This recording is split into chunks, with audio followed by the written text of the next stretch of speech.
Grandpa's tool was so hard and straight that it looked like a giant mushroom. Good afternoon to everyone on the Infidelity Stories channel. This is my first time sharing a secret, and I'm scared of the criticism I might receive. I'll be reading everyone's comments. My name is Marcella, I'm 25 years old, and I've been dating Cesar for 2 years. We're both the same age and currently living together in Greater Sao Paulo. We're young, and most of our time is dedicated to college. I'm studying psychology, while Cesar is in civil engineering. Our days are hectic with classes, studies, and projects that demand a lot from us. Cesar is extremely dedicated to his studies and future, to the point where it almost seems like an obsession. He spends all 7 days of the week studying non-stop, leaving no room for anything else. I know many of you might think this is the right thing to do, but I disagree. I believe it's important to balance things, to set aside time for studying but also for living other parts of life. This lack of balance was starting to affect our relationship. I felt like we were drifting apart, and the time we spent together was decreasing. He was always tired or busy, and this was putting our relationship on the back burner. Sometimes I wondered if this was what I really wanted for my future, someone who doesn't treat me as a priority. During the week, we barely see each other. The only time we have to be together is on weekends, but even then, he doesn't give me the attention I'd like. This was already seriously affecting our intimate relations. I can count on one hand how many times a month we have any intimate moments, if you know what I mean. And as always, I'm the one who decides everything between us. For you to get an idea, I'm the one who picks the shirt he'll wear when we go out, I'm the one who orders food, and I'm the one who chooses the restaurant. It seems like he has no leadership instinct, and over time, this disheartened me. During this June vacation, we decided to travel to Mato Grosso to meet the rest of Cesar's family, specifically his grandfather. To be honest, I wasn't very excited. I'm a city girl, used to the hustle and bustle of Sao Paulo, and the idea of spending days in the countryside seemed boring. Besides, his family is somewhat distant, so I didn't feel that excitement of meeting everyone. Even so, I thought this trip might be good for us. Cesar is a very reserved person, and stepping out of the routine could do our relationship some good, which had been needing a little more attention in recent months. He practically only thought about studying. Before continuing with this real tale of infidelity, subscribe to the channel and leave your like. When we arrived in Mato Grosso, we headed towards Dourados and took a dirt road to get to Cesar's family farm. The trip was long and tiring, but the view was stunning, with vast green fields stretching as far as the eye could see. Many animals roamed the property, and a large number of cattle grazed freely. From a distance, we could hear country music playing, creating an authentic rural atmosphere. The smell of fresh coffee hung in the air, mingling with the scent of earth and plants, creating a warm and relaxing environment. The combination of sounds and smells helped calm the mind and create a sense of peace that I wasn't used to experiencing in the rush of the big city. I was really surprised. I even started to get excited about the trip, thinking it could be a good opportunity to relax and change the routine a bit. However, Cesar continued to be the same old bookworm, buried in his college books and ignoring me most of the time. When we finally arrived at the farm, we were greeted by a woman who immediately caught my attention. She was a tall woman with wavy hair that bounced with every movement. Her beauty was striking, and somehow she managed to hypnotize me for a few seconds. There was something captivating and enigmatic about her. Her name was Helena. Cesar quickly told me that she had been working on the farm for a few years. With a welcoming smile, she led us to the living room where we met his grandfather, Mr. Emmanuel Fagundes. He was 56 years old, with short, grey hair, and was visibly strong. His muscles bulged under the red plaid shirt he wore as he prepared a tobacco pipe. The scene was a mix of rusticity and familial warmth, and Mr. Emmanuel seemed comfortable and commanding in his environment. When he noticed our arrival, Mr. Emmanuel became all excited, quickly stood up, and hugged Cesar enthusiastically, exclaiming how much he had grown and how thin and weak he looked. He looked at me with a curious smile and asked if I was taking good care of his diet. The warm and direct way he spoke made me feel immediately part of the family, even though I was still adjusting to the new environment. I began to laugh at the situation, finding the interaction between Cesar and his grandfather amusing. The way Emmanuel joked with Cesar made the scene even funnier to me. However, my boyfriend didn't seem very comfortable with the situation. He frowned and asked his grandfather to stop with the jokes, visibly embarrassed. After we all laughed at Cesar's expense, Grandpa Emmanuel turned to me and greeted me. He said he found me very beautiful and mentioned that Cesar spoke very highly of me. This seemed a bit strange since Cesar rarely mentioned his grandfather. In fact, I had only learned of his existence a few days ago. I thanked Emmanuel for the compliments and started praising the house and its animals, commenting on how beautiful the farm was and how impressed I was with the variety of animals I saw.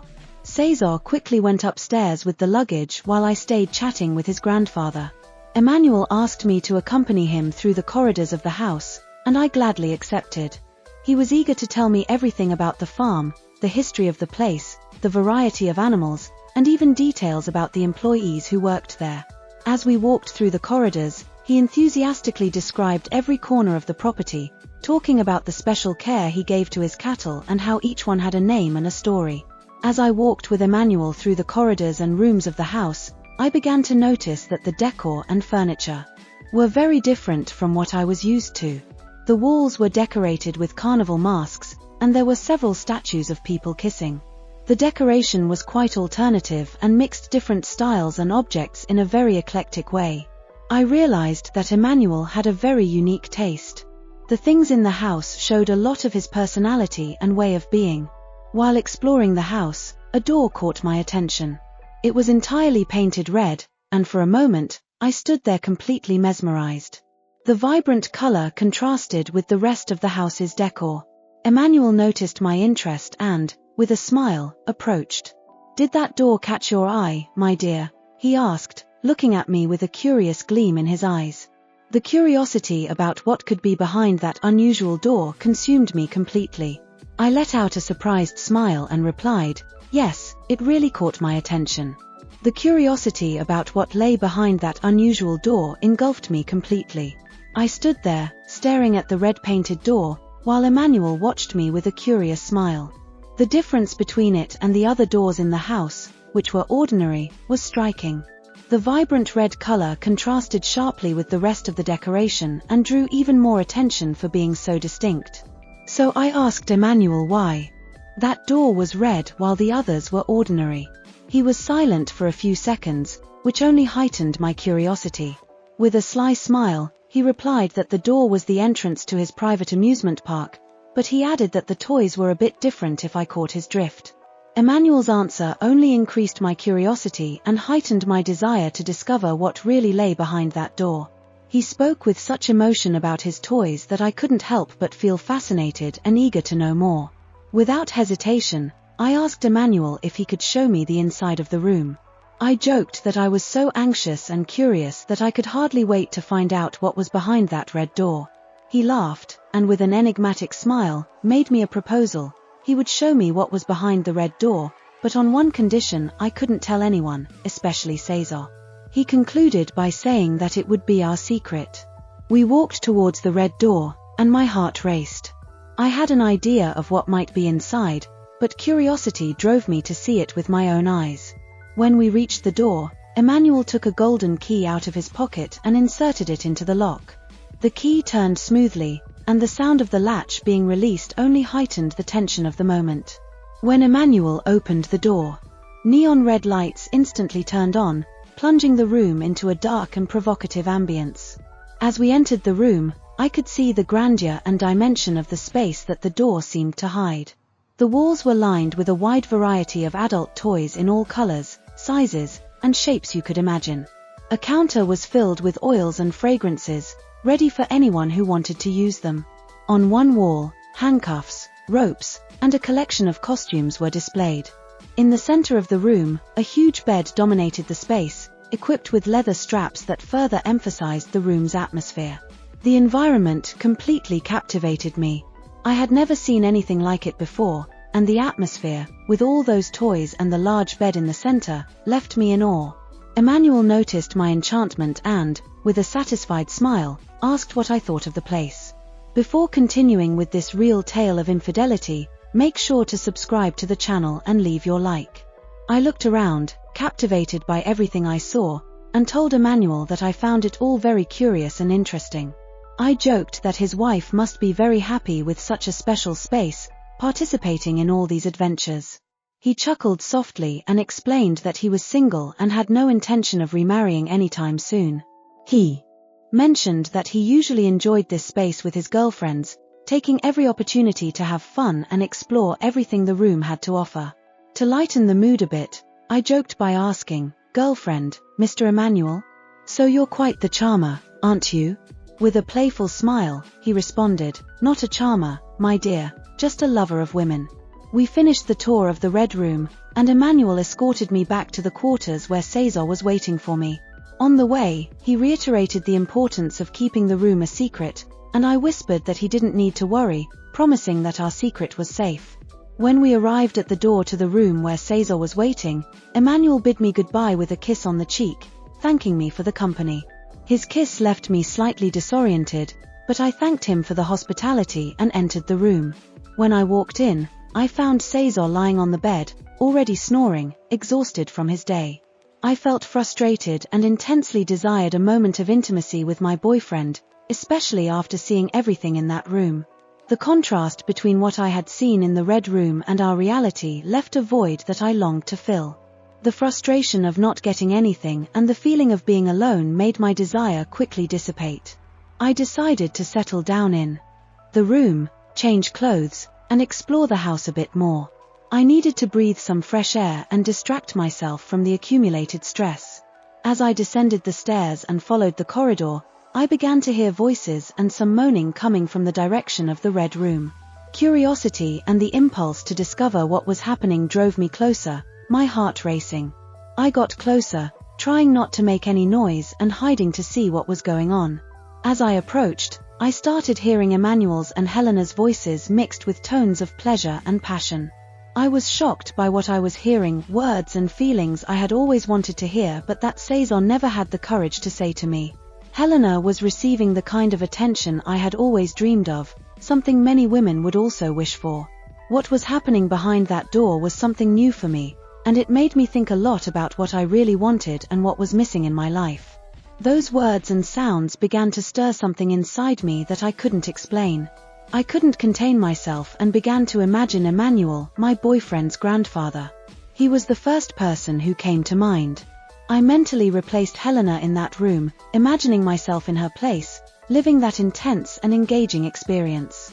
The curiosity and attraction I felt were so strong that they made me wonder what it would be like to be there, experiencing all that. As the minutes passed, the voices faded until silence filled the corridor where I was standing. In a rush, I left the area and returned to my room, feeling completely disoriented and aimless. I needed to lie down and reflect on how much this visit to my boyfriend's grandfather's house had unsettled me.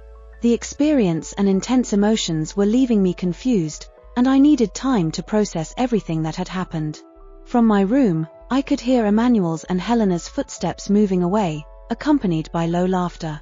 Their happiness was evident, and I felt a pang of envy. I wanted to experience something with that intensity and emotion. I ended up falling asleep and only woke up close to dinner time. Cesar woke me up and asked me to come down when I was ready. I took a quick shower and changed into a simple, long dress since it was just an informal dinner. As I descended the stairs and approached the dining room, I noticed that the house seemed to have a life of its own. At night, the masks on the walls seemed to come alive with a special glow, and the sculptures appeared more vivid and passionate. Outside, some decorative torches illuminated the farm, creating a magical and curious atmosphere. When I reached the dining room, I saw an enormous table with several empty chairs. Only 2 seats were occupied. Emmanuel was sitting in the middle of the table, and Cesar was seated to his right. So I sat on Emmanuel's left, so we could face each other, and the conversation could flow more easily. Helena soon followed with dinner, and the meal was simply incredible. She wasn't just beautiful but also an excellent cook. The main course was roasted goat cooked in a wood-fired oven, incredibly seasoned and delicious. Every bite was an explosion of flavors, and I couldn't stop praising the food. Everyone ate to their heart's content, and some even overdid it. Cesar, for example, ate so much that he ended up feeling unwell during the night. He started experiencing nausea and eventually vomited. The situation worsened as his blood pressure increased, and concerned, we had to take him to the hospital. My boyfriend had to stay under observation overnight, but since the only nearby hospital was public, it wasn't allowed to stay as a companion after 6 p.m. This was an odd rule of the hospital. I left my cell phone number on my boyfriend's form and returned to the farm with Emmanuel. On the way back to the farm, Emmanuel showed great concern for Cesar's health. We informed his parents and other family members about his condition. When we finally arrived back at the farm, Emmanuel suggested we have some wine to ease the tension after such a stressful day, or rather, a tense night. We opened a bottle of wine and began drinking on the house's porch. The decorative torches cast a reddish and lively tone over the surroundings, while a faint orange light illuminated the porch. The temperature was pleasant, and for a moment, we managed to forget the problem with Cesar and enjoy the night. We played a collection of international songs from the 90s on a cell phone and started listening as we calmly talked about life. The music and the drink helped us relax. We talked about various subjects, mainly about my personal life and my dreams. As the wine started to take effect, the atmosphere warmed up. We changed the subject and began discussing Emmanuel's adventures. He shared stories about how he was quite the ladies' man when he was younger, describing a lively and eventful life full of fascinating tales. His stories were told with a twinkle in his eye and a touch of nostalgia, making the conversation even more captivating. He spoke openly about how he used to make women swoon and fall in love with him. After a while, he asked me how my intimate life was going, and if his grandson was living up to the family's reputation. I hesitated to answer Emmanuel's question, feeling a bit uncomfortable with the intimacy of the subject.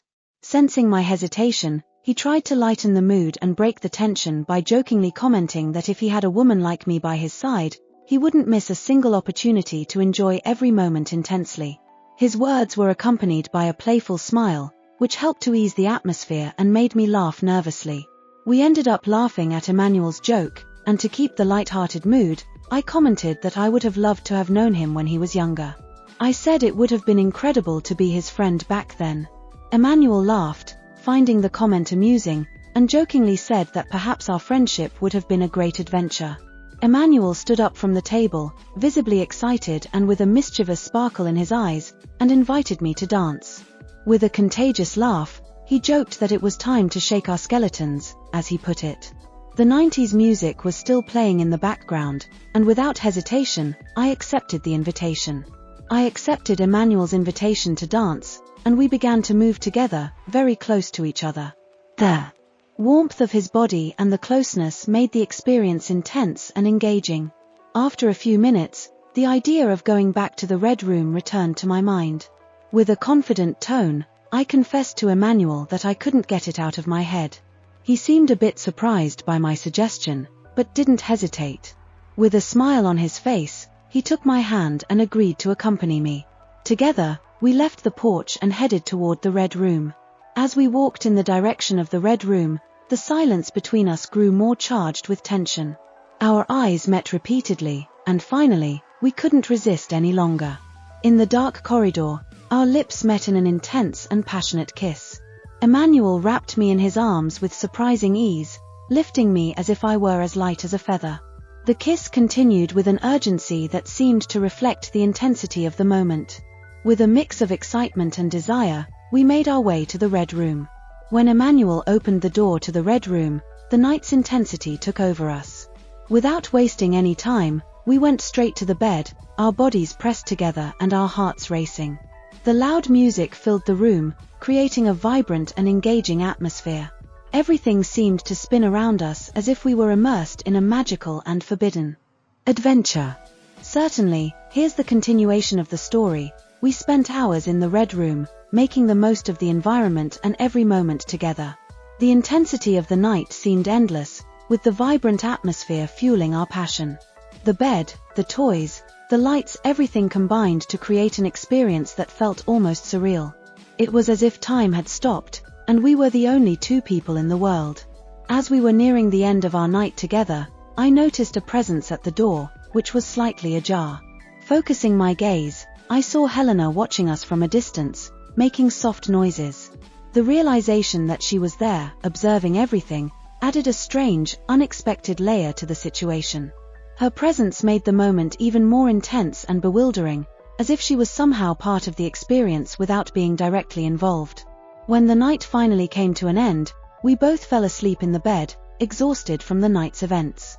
The next morning, I was the last to wake up, gently awakened by Helena, who brought breakfast in bed. The gesture, despite the unusual circumstances of the previous night, added a touch of normalcy to the situation. It felt strange, but I quickly adapted.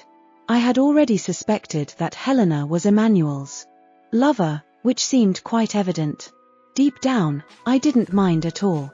After finishing my breakfast in bed, I decided to find Emmanuel to talk and discuss the plan for picking up Cesar from the hospital.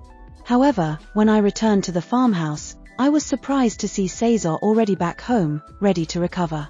I felt a mix of relief and guilt wash over me. The joy of seeing him back safe and sound was immense, but at the same time, a wave of shame and regret hit me hard. The image of Emmanuel and Helena from the previous night, combined with the fact that it all happened while Cesar was in the hospital, weighed heavily on my conscience. I kissed Cesar with so much affection and concern that I nearly cried. He seemed tired but relieved to be back in a familiar environment. With Cesar exhausted, we decided to return to Sao Paulo and cut our vacation short.